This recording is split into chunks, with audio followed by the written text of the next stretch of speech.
రోజు ముఖ్యమైన కార్యక్రమం ఎంపీ ల్యాడ్స్ ద్వారా అనేక అభివృద్ధి పనులు చేయాలని చెప్పి గత సంవత్సరం నుంచి ధర్మారంకి వెళ్ళి ప్రత్యేకంగా సీసీ రోడ్ల విషయం కానివ్వండి, డ్రైనేజ్ విషయంలో కానివ్వండి, లేదా నీటి కరువు ఉన్నది, మాకు ఇమ్మీడియట్గా వాటర్ బోర్వెల్ కావాలని చెప్పి గుర్తు చేసుకొని నాకు చాలా రిప్రజెంటేషన్లు వస్తే దాని ప్రకారం ఎంపీ ల్యాడ్స్ నుంచి నా వంతు నేను కూడా సహకరిస్తానని చెప్పి ఎలక్షన్ టైంలో కూడా మీకు హామీ ఇచ్చినాను. అభివృద్ధి కార్యక్రమంలో ఏదన్నా అవసరం ఉంటే నేను ఖచ్చితంగా దాంట్లో నేను నా సహకారం ఉంటుందని చెప్పి ఇప్పుడే చెప్పినట్టు ఇంతకుముందు విశాఖ చారిటబుల్ ట్రస్ట్ ద్వారా అనేక మంది స్కూళ్ళ బెంచులు కానివ్వండి, వాటర్ బోర్వెల్ వాటర్ ఫెసిలిటీస్ కానివ్వండి అనేక ప్రాంతాల్లో చేసినాము. మళ్ళీ ఈరోజు 2 వాటర్ బోర్వెల్లు, సీసీ రోడ్డు, ఇంకా డ్రైనేజు ఇనాగ్రేషన్కి ఈరోజు రావడము చాలా ఆనందకరంగా ఉన్నది. ముఖ్యంగా ఈ పార్లమెంట్ సమావేశాలు 20వ తారీఖు నుండి మొదలవుతున్నాయి.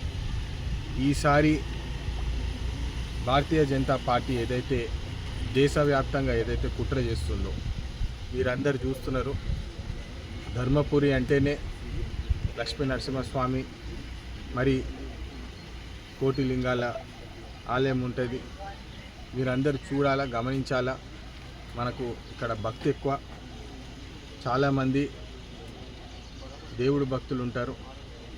కానీ భారతీయ జనతా పార్టీ ఏదైతే కుట్ర చేస్తుందో ఎలక్షన్ అప్పుడు కూడా మీరందరూ చూసినారు. జై శ్రీరామ్ అని చెప్పి వాళ్ళు అక్షింతలు, మేము అయోధ్యానికి వెళ్ళి అక్షింతలు తీసుకొచ్చినామని చెప్పి ఇంటింటికి వారు అక్షింతలు ఇచ్చి జై శ్రీరామ్ అని చెప్పి ఎలక్షన్ టైం కేవలము రాజకీయం చేసినారు. కానీ ఈరోజు అదే అయోధ్యలో రామ్ మందిర్ ఆలయంలో 200 కోట్ల రూపాయల పైగా దొంగతనం చేయడం జరిగింది. అంటే అధికారులే దొంగతనం చేసినారని చెప్పి స్పష్టంగా తెలుస్తున్నది. మీ అందరు చూస్తున్నారు.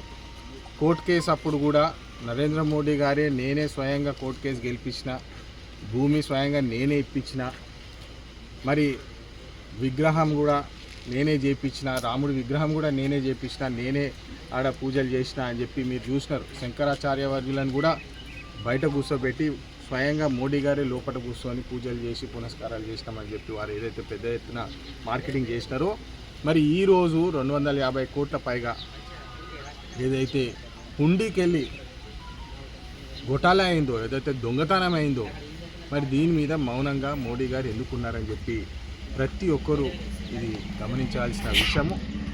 మొన్న బీజేపీ అధ్యక్షుడు కూడా నితిన్ గారు వాళ్ళ ర్యాలీలో నిజంగా చెప్పాలంటే చాలా బాధేసింది.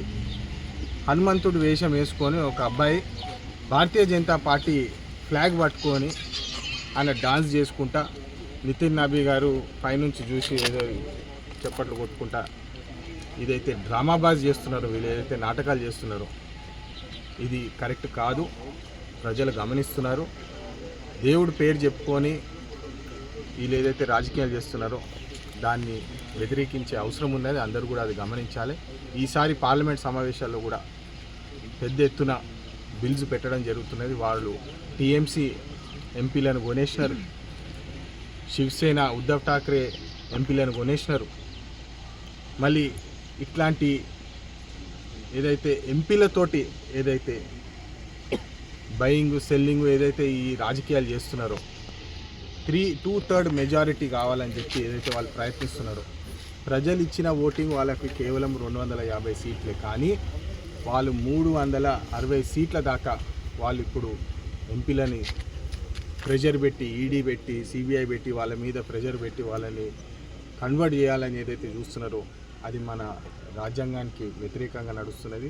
దాన్ని మేము ఖచ్చితంగా ఈ సమావేశాల్లో వ్యతిరేకిస్తాం. జై హింద్, జై తెలంగాణ.